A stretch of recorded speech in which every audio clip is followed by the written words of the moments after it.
today, and as a result, anxiety in the country at large.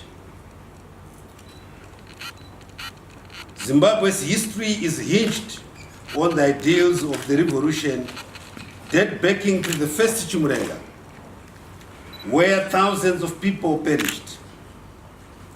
ZANU-PF is the political party that waged the second Chiwenga for our independence. The struggle in which many Zimbabweans, in one way or the other, sacrificed and contributed immensely for our liberation. Many of these gallant fighters still live on with the spirited hope of seeing a prosperous Zimbabwe, but also the hope of leaving behind inheritance and legacy for posterity. It is pertinent to restate that the Zimbabwe Defense Forces remain the major stockholder in respect to the gains of the liberation struggle. And when these are threatened, we are obliged to take corrective measures. Clearly, ZANU-PF, having mainly been the only party that has ruled this country since independence, it has become a household name to most Zimbabweans across political divide. Therefore, it is common cause that any instability within the party naturally impacts on their social, political, and economic lives. Accordingly, there is distress, trepidation, and despondence within the nation. Our peace-loving people who have stood by their government and endured some of the most trying social and economic conditions ever experienced are extremely disturbed by what is happening within the ranks of the National Revolutionary Party. What is obtaining in the Revolutionary Party is a direct result of the machinations of counter-revolutionaries who have infiltrated the party and whose agenda is to destroy it from within. It is saddening to see our revolution being hijacked by agents of our erstwhile enemies, who are now at the brink of returning our country to foreign domination, against which so many of our people perished. The famous slogan espoused by His Excellency the President of the Republic of Zimbabwe, Head of State and Government and Commander-in-Chief of the Zimbabwe Defense Forces, Comrade Robert Gabriel Mugabe, and I quote, "Zimbabwe will never be a colony again," unquote, is being seriously challenged by counter-revolutionary infiltrators who are now effectively influencing the direction of the party. It is our strong and deeply considered position that if drastic action is not taken immediately, our beloved country, Zimbabwe, is definitely headed to becoming a neo-colony again. The current purging and cleansing process in ZANU-PF, which so far is targeting mostly members associated with our liberation history, is a serious cause of concern to us in the Defense Forces. As a result of squabbling within the ranks of ZANU-PF, there has been no meaningful development in the country for the past 5 years. The resultant economic impasse has ushered in more challenges to Zimbabweans, to the Zimbabwean populace, such as cash shortages and rising commodity prices. Our revolutionary path is replete with conduct and rebellion by people who have attempted to destroy the revolution from within. The formation of Floris, the attempt to remove the late Comrade Tepo from his position as chairman at the Mumbwa Bogus Congress in 1973. The Nari Baza Rebellion,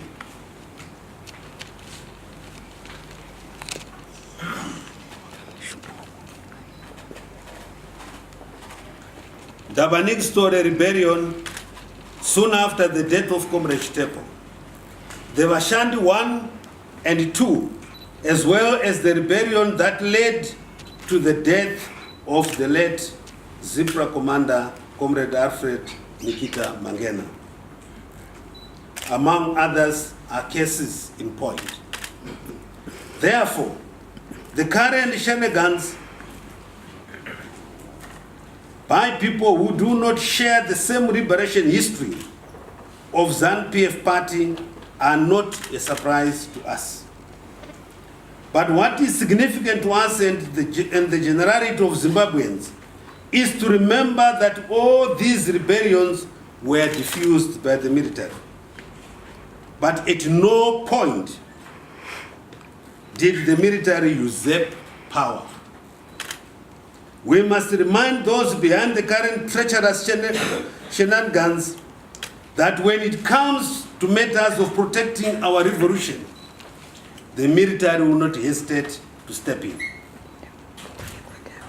ZANU-PF's standing political virtues are a product of faithful adherence to the founding values, decorum, discipline, and revolutionary protocol in the ruling party.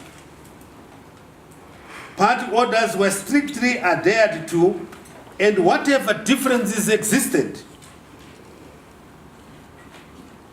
they were resolved amicably and in the ruling party's closet. Unfortunately, since the turn of 2015, ZANU-PF's traditional protocol and procedures have changed with a lot of gossiping, backbiting, and public chastisement being the order of the day. Indeed, the party is undoing its legacy built over the years. Where our people may be persuaded to take what is going on in ZANU-PF as internal political matters in that party, the truth remains that ZANU-PF's conduct and behavior as a ruling party has a direct impact on the lives of every citizen. Hence, all of us, regardless of political affiliation, are affected by the party's manner of doing business. From a security point of view, we cannot ignore the experiences of countries such as Somalia, the Democratic Republic of Congo, Central African Republic, and many others in our region, where minor political differences degenerate into serious conflict that has decimated the social, political, and economic security of ordinary people. Section 212 of the Constitution of Zimbabwe mandates the Zimbabwe Defense Forces to protect Zimbabwe, its people, its national security and interest, and its territorial integrity, and to uphold this Constitution.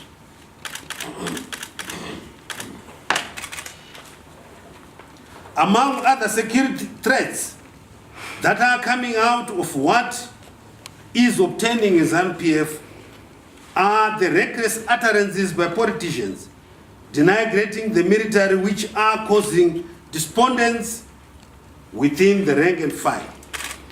Further, we note with concerns the attempts by some politicians to drive a wedge between the security services for their own selfish interests.